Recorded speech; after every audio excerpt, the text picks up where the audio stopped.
Halo guys, kembali di channel Yende Storyland. Di video kali ini saya akan mendongeng sebuah film seru berjudul Mystic Land yang dirilis pada tahun 2023. Film ini menceritakan tentang seorang anak yang ingin membuktikan kalau kedua orang tuanya tak bersalah. Namun di dalam pencarian bukti, si anak malah terseret ke dunia gaib dan bertemu dengan siluman naga legendaris. Gimana kisah selanjutnya? Yuk mari kita simak alur ceritanya. Gak bisa bahasa Inggris.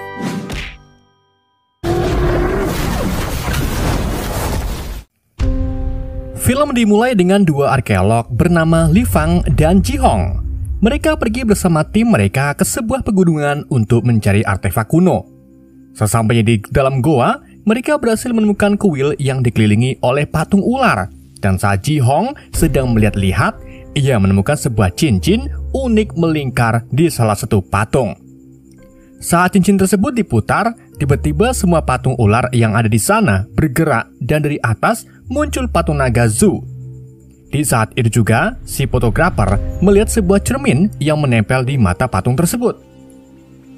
Merasa ada yang janggal, Ji Hong langsung beritahu agar tidak melihat ke arah cermin. Dan benar saja, cermin itu tiba-tiba mengeluarkan api biru yang menyebabkan tubuh si fotografer terbakar.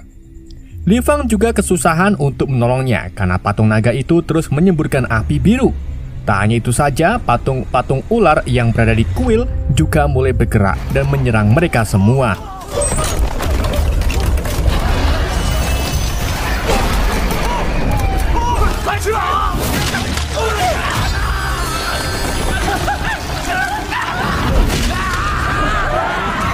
Dalam keadaan panik, Ji Hong teringat akan cermin Conlin. Lalu dengan cepat ia mengambilnya dan berikannya ke Jiang Kuo.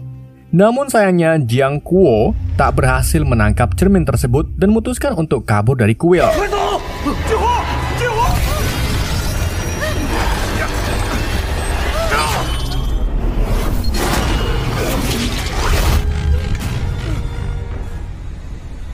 Setelah insiden ini, Li Fang dan Ji Hong dianggap sebagai pembunuh dan harus bertanggung jawab atas kejadian yang menimpa tim mereka.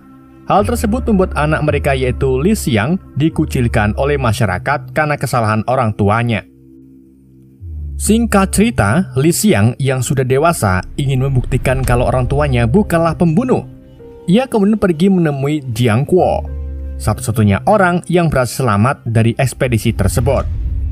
Dan ketika Li Xiang sedang menanyainya tentang cermin Conlin, tiba-tiba perawat datang bersama polisi untuk menangkap Li Xiang dan temannya Yu karena mereka masuk rumah sakit jiwa tanpa izin. Beberapa saat kemudian, Li Xiang dan Yu dibebaskan oleh teman mereka yang bernama Lu Yao. Lu Yao lalu beritahu kalau cermin Conlin berada di sungai dekat desa Kean. Li Xiang yang mendengar hal ini langsung mengajak mereka pergi ke desa Kean demi mencari cermin Conlin. Di malam harinya mereka bertiga berkumpul kembali. Di saat Lu Yao sedang bersih-bersih, ia menemukan surat yang berasal dari desa Wasi. Pengiriman surat tersebut mengatakan kalau cermin Conlin mungkin penting bagi Li Fang dan Ji Hong. Jadi ia menyuruh Li Xiang agar mengambil cermin ini.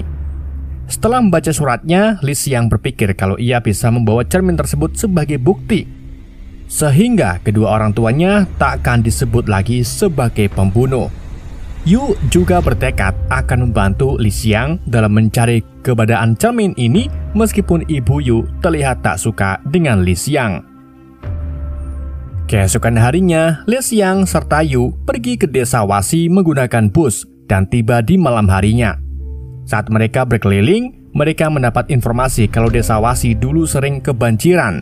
Tetapi setelah ekspedisi orang tuanya berakhir, desa itu tidak lagi kebanjiran.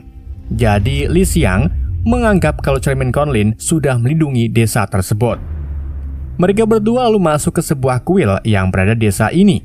Di sana mereka kemudian melihat sebuah kotak yang ditutupi kain merah dan saat dibuka, ternyata di dalamnya ada cermin Conlin. Li Xiang lalu berniat untuk mengambilnya, namun dilarang oleh Yu karena merasa kalau mereka harus meminta izin terlebih dahulu. Sebab benda ini dipercaya bisa menghubungkan dunia gaib dan alam manusia. Tetapi Li Xiang malah mengabaikannya. Di saat yang bersamaan, para penduduk desa tiba sambil marah-marah karena berpikir Li Xiang dan Yu ingin mencuri cermin Conlin. Keduanya pun langsung kabur dari amukan warga desa dan menuju ke dalam hutan. Tapi para warga berhasil mengepung mereka. Untungnya, Luyo tiba-tiba muncul membantu mereka dengan mobilnya. Tetapi karena terlalu panik, Luyo tak sengaja menabrak pohon sehingga mobil itu mogok. Namun, saat mobil kembali menyala, para warga sudah berkerumunan menghalangi jalan mereka. Sehingga Luyo membanting setir dan mereka bertiga akhirnya masuk ke dalam jurang. Dan pada saat yang bersamaan, tiba-tiba cermin yang mereka bawa bersinar.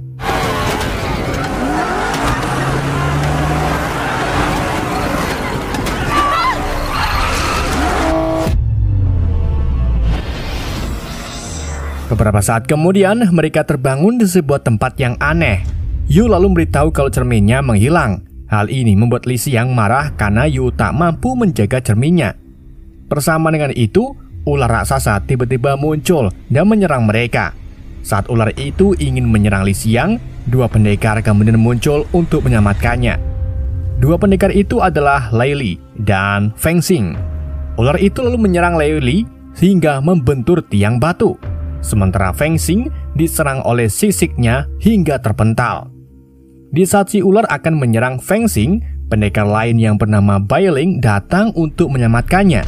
Lei Li dan Feng Xing mengeluarkan energi Qi untuk menghalangi si ular.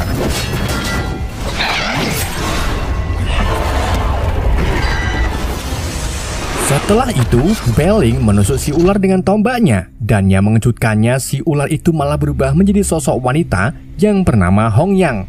Hong Yang yang sekarat kemudian mengatakan kalau sebentar lagi mereka semua akan mati.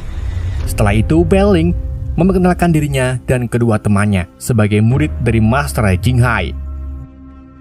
Lei Li dan Feng Xing kemudian menghancurkan semua benda milik Li Xiang dan teman-temannya, karena benda-benda itu bisa membuat naga api melacak keadaan mereka. Luyo kemudian menyimpulkan kalau mereka telah masuk di dunia gaib karena mereka sama sekali tidak terluka meski terjatuh dari jurang. Setelah itu, Bai Ling menjelaskan kalau cermin Conlin lah yang telah membawa mereka. Bai Ling juga menjelaskan kalau ia diperintahkan oleh Master Jinghai untuk menjemput mereka.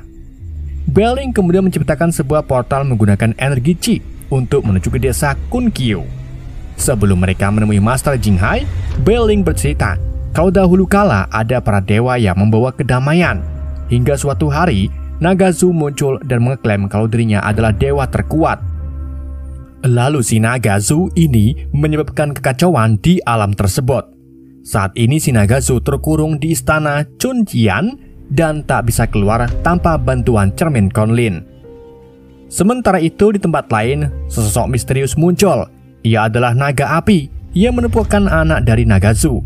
Si naga api kemudian mengambil rokok milik Li Xiang. Dengan rokok tersebut, ia mampu melacak keberadaan Li Xiang. Sementara itu di desa, Bai Ling membawa Li Xiang dan teman-temannya ke kuil Master Jinghai.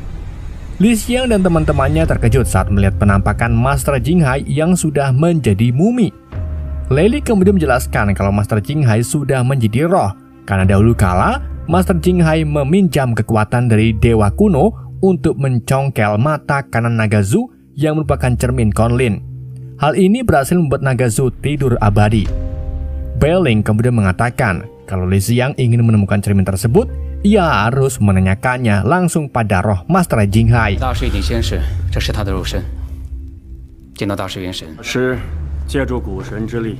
Setelah itu, Bai Ling membukakan pintu kuil tersebut untuk mereka.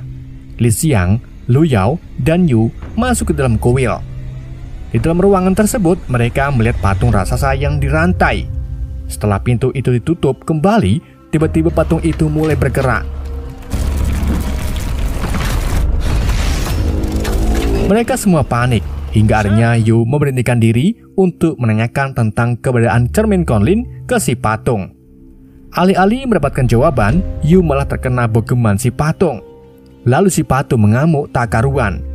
Li Xiang yang ingin membantu Liao malah terkena pukulan si patung.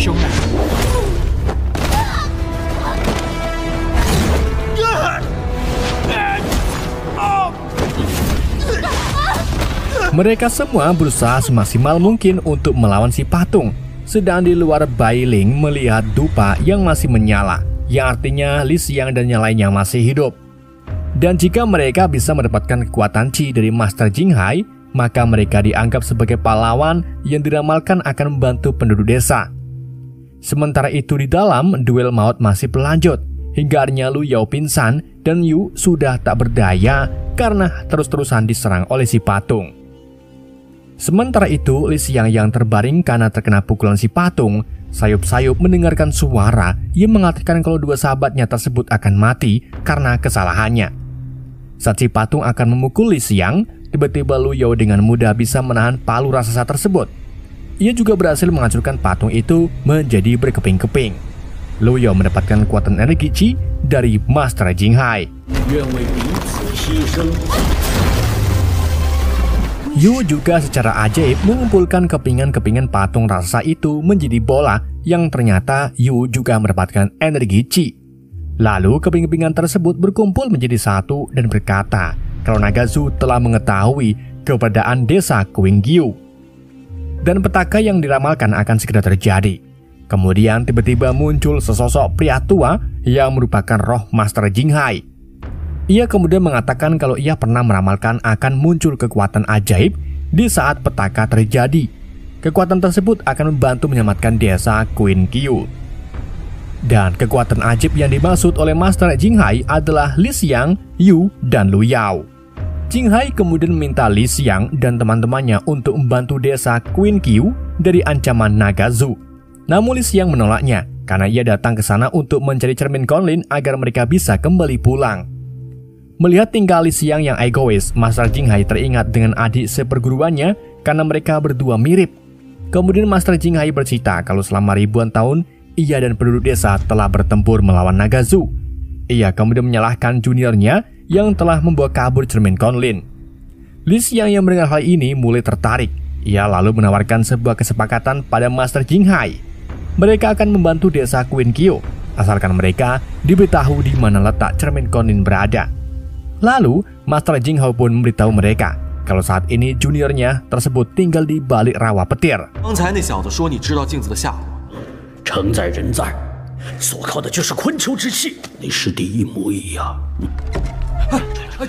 Setelah itu mereka bertiga pun keluar.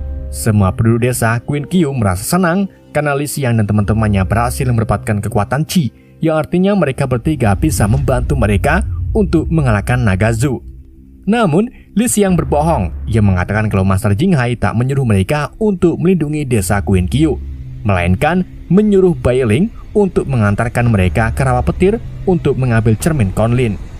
Mendengar hal ini, semua penduduk desa protes karena Master Jinghai tak mungkin berkata seperti itu. Bai Ling lalu menengahi dan menyuruh mereka untuk bersiap-siap karena mereka akan diantar ke rawa petir. Di tempat lain, Hong Yang dan naga api berusaha untuk menghancurkan perisai yang melindungi desa Qingqiu. Sementara itu, di desa, Yu bertanya mengapa Li Xiang membohongi penduduk desa. Li Xiang kemudian menjawab kalau ia tak ingin kedua temannya celaka. Namun ternyata Yu tak ingin pergi. Ia malah ingin melindungi desa tersebut karena Jinghai telah memberikan kekuatan Qi kepada mereka agar mereka bisa melindungi desa. Alih-alih tersadar, Li Xiang malah mengatakan kalau semua yang terjadi sekarang hanyalah mimpi dan mimpi ini akan segera berakhir. Setelah itu, Bai Ling menyuruh Feng Fing dan Liu Li untuk mengantarkan mereka ke rawa petir menggunakan portal. Sementara para penduduk desa bersiap-siap menyambut kedatangan naga api dan Hong Yang. Beberapa saat kemudian, naga api dan Hong Yang berhasil memasuki desa Qingqiu. Lalu Bai Ling menyuruh penduduk desa untuk menyerang mereka. Dan terjadilah pertarungan hebat di antara mereka.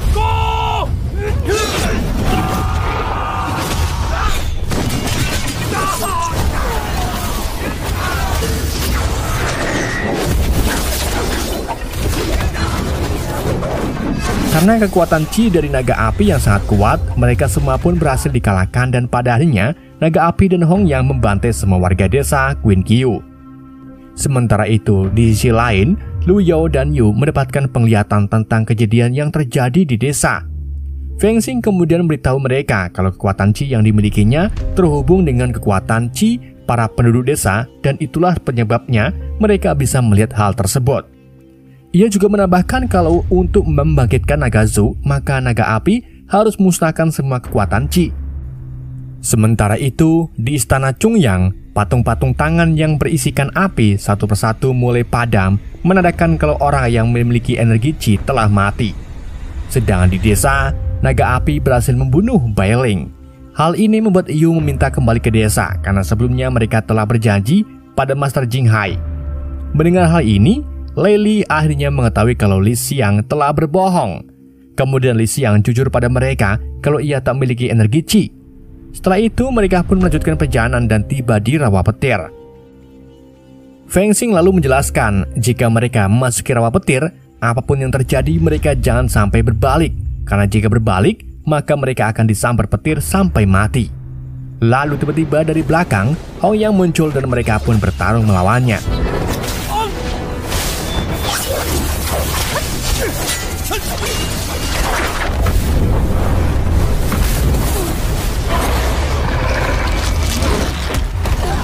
Di saat Hong Yang akan menyerang Li Xiang, Lu Yao mendorongnya hingga ia memasuki rawa petir.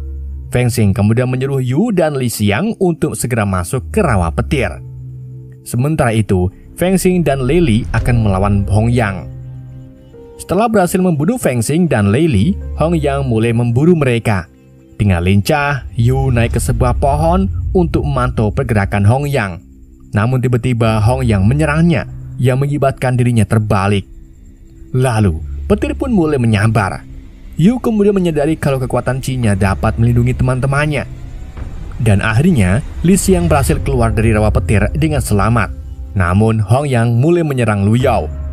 Untungnya ada Yu yang berani berkorban demi mereka dan memutuskan untuk bunuh diri bersama si Hong Yang.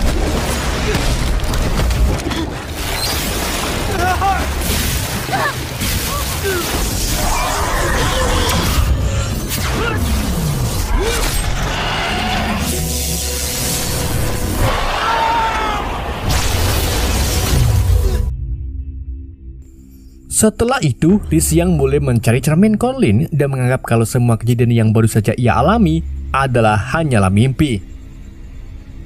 Lalu, Lu Yao yang berhasil menemukan cermin berusaha menyadarkan Li Xiang kalau kejadian yang mereka alami semuanya asli. Ketika mereka sedang berdebat, tiba-tiba muncul sosok yang mirip dengan Li Xiang. Sosok tersebut minta pertolongan pada Lu Yao. Lu Yao yang awalnya ragu akhirnya memutuskan untuk menolong si sosok tersebut. Namun, pilihannya tersebut ternyata salah, karena sosok yang mirip Li Xiang ternyata naga api. Akhirnya Lu Yao pun terbunuh, dan Li Xiang tak bisa berbuat apa-apa. Setelah itu, si naga api memerintahkan Li Xiang untuk membawakan cermin Conlin ke istana Chongyang.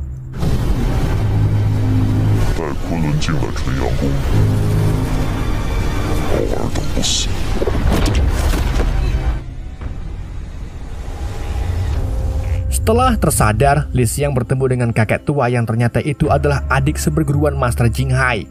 Setelah itu, si kakek memberikan cermin Conlin kepadanya dan memerintahkannya untuk kembali ke dunianya. Namun si kakek juga mengatakan, jika ia ingin menyelamatkan teman-temannya, maka ia harus mengalahkan naga Zhou. Setelah beberapa saat memikirkannya, Li Xiang pun memutuskan untuk pergi melawan naga Zhou. Setelah itu, Li Xiang pun pergi ke istana Chongyang untuk melawan naga Zhou. Tetapi, karena perbedaan kekuatan yang sangat besar, akhirnya Li Xiang mati disambar petir. Tetapi, tiba-tiba Li Xiang bangkit kembali dan memiliki kekuatan Qi. Setelah itu, Li Xiang terus-menerus datang ke istana Chongyang untuk melawan naga Zhou. Sayangnya hasilnya tetap sama. Ia mati dan bangkit berkali-kali, hingga akhirnya di kebangkitannya yang terakhir, ia bisa mengalahkan naga Zhou.